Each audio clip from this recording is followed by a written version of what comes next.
Broadcasting basically live from the Helidom of Elise, it's your boy, Smooth Legs Girl. Today, we're going to analyze the new FEH channel we just got.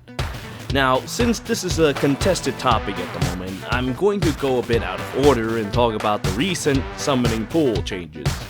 Then we'll talk about other things like pairing up heroes or My Castle Mobile. So, on the topic of summoning pool, instead of going purely negative, I actually do have some mixed feelings about this one, and maybe some solution for the problems as well.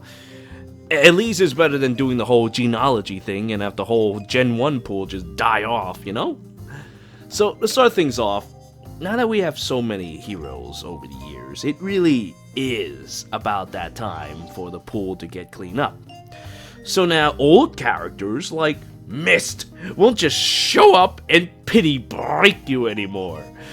Although, I still kind of hate the way Gen 1 is kind of treated like second-class citizens.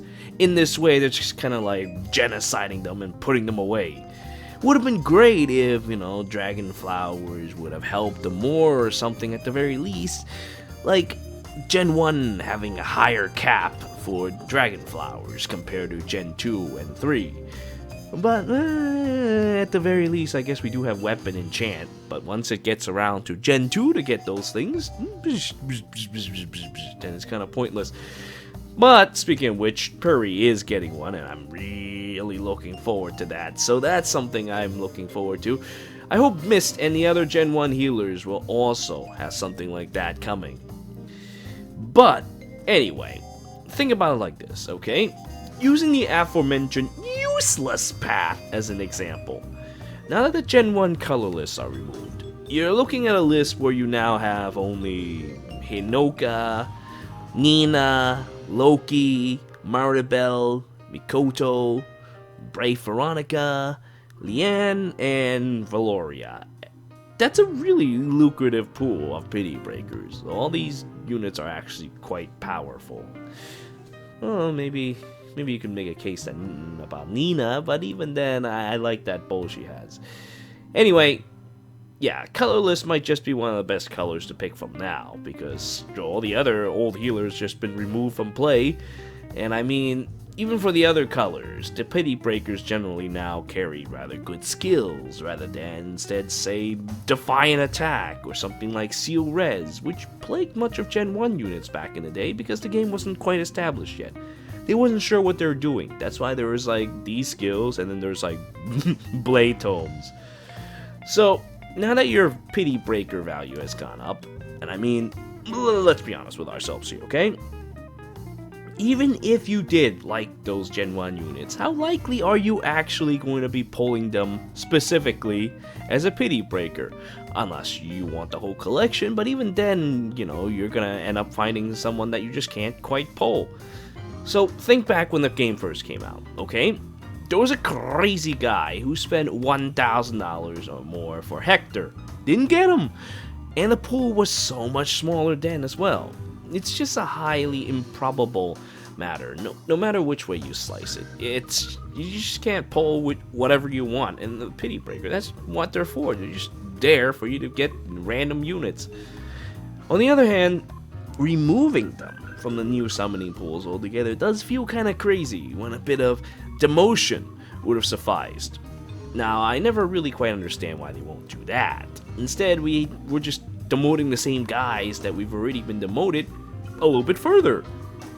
Not that I have anything against that particular part, especially Ares, but wouldn't it be, kind of cool to have something like at least Saber or Luke or Lindy or Hinoka or Azura, just regular Azura. She's not even that great anymore. Or Minerva, blah blah blah in there. It's not like the mechanics or the characters themselves are really all that strong these days. But it'll at least make the banners more interesting to pull. Now, I do think their logic in making the 5-star pools more lucrative is sound. But 3 and 4 stars, you're still going to be summoning the same Raigs or Bartres. So why not just have them like be part of a friend point summon or something, and bring in new blood like the ones that I mentioned into the regular pool. Other gacha games have them. It would have been a nice little side currency for that silly allegiance battle. Then you can summon crap from a specific crap pool with crap currency. Makes sense to me. At least it'll make more use than stupid arena tokens. But anyway, back to the old 5 stars. Each day I'm becoming more and more convinced that IS has no idea what kind of people they're actually catering to. I'm not even sure they even play their own games sometimes. As I've said time and again, this game is being carried by the characters. People like to play favorites, so to have them all just kind of disappear, except in crap summoning banners that no one cares about, is kind of ludicrous. Now, despite the chances are shot from those other banners, I would still like to plus 10 my Delthea or summon more close counters or distant counters. So I propose a strategy to the friend point summoning. Similar to the friend point summoning, like a constant separate banners that only features Gen 1 units on a daily rotation, including the 3 to 4 stars. I mean, look, you don't want us summoning Gen 2 and Gen 3 stuff from other places, fine. Just think about like 2017 banners being gone through in like a month or two, and then reran again. It's not even that hard. I mean, you already have all the assets, fancy banner pictures you've created in the past that you can reuse. That way, you can still be making money from people who just wants to specifically summon Alm or Julia or something, and your newer pools are still as attractive as ever. Sounds like a win-win to me. But honestly, I never quite get it. They don't really need the power creep because people just want that character. So the power creep just kind of makes it so that people are treating like characters like just data rather than characters. That's the problem with the whole power creep thing and with this whole current summoning pool setup right now, where they're just kind of just dumping all the Gen 1 stuff in the garbage because they're not competitive anymore. Although, I don't see the point. This isn't a super competitive game, even though there are people who wants to make it that way. It really isn't. It's supposed to be a fun little game you play on the side and everything is fine. But you still have people going through Tempest trials with like 250,000 points because, I get more feathers, I'm so proud of myself. No one can even see my rankings, but I'm so competitive, this is what I have to do. I don't understand these people. But anyway, it would be great, if Dragon Flowers or just something to make Gen 1 some more stronger, to catch them up better. I really, really can't stand the way that they're doing things right now. But anyway, I shouldn't be ranting about that. That's some other time. Anyway, so, alright. So the side banner thing doesn't work out? You don't like this idea? You don't like having a permanent rotation of 2017 banners? Fine. What about this? What if we were to allow players to specifically insert Gen 1 characters they want into a banner to act as pity breakers? They can pick a certain amount that they'll get shuffled into the pool. Like, I don't know. Oh, okay, for this one, I want to have, like, Alm into the pool or something like that. That way, they'll have characters they want popping up, and it won't bother anyone else that they'll rather have only shiny new units instead. Might work out like that. It could be kind of interesting, injecting, like, specific characters. But, okay, alright. This one's no good either, then, wow, I don't know. Why don't we just let us get these Gen 1 units from Grails or something like that, at the very least. Grails are pretty much premium currency anyway, so you have to work hard in Aether raids for it, that stupid mode that you've been pushing all day. Okay, alright, maybe that is a little bit much when it comes to stuff like, distant counters or something like that. I mean, I would definitely like to pick up some distant counters in this way, but, alright. So if you don't want to hand those premium skills out, why not at least strip those guys naked like you did with Mass Marth? They'll still get their characters like they like, and you can still sell your Aether AIDS nonsense that way. Win-win to me. But, yeah, you know, okay, I'm all for segregation, but you've got to offer something to fill the void. Since you guys want to treat Gen 1 units like second-class citizens, you might as well make them more available in some other means. It's not like they're really gonna hurt the new power creep toys you plan on constantly pumping out anyhow. Alright, now, let's get on to the rest of the Fate channel, since I seem to have gone off tension again. Starting with Pair Up. Now, your units can turn into each other! In Roy and Lilina's case, they become Realina, a horrible brain damage creature that can now move 3 spaces whenever they wish, and now also have the capacity to do both melee and range attacks whenever they please. Because this stupid system allows you to swap between them even after they've already moved, on top of yielding extra stats. Thankfully though, it's really just tied to the modes that doesn't matter, like, not even Grand Hero battles. But honestly, this whole thing is dumb as hell. First of all, this pair-up thing is introduced in Awakening. Wouldn't it make more sense if Robin is the one who's starting this trend? Second, the fact that this is tied to Roy and other future legendary heroes is ridiculous. We don't need more fun mechanics tied down to legendary only, thank you very much. And third, it doesn't affect any modes that matters, making this feature a bit of a waste outside of allegiance battles.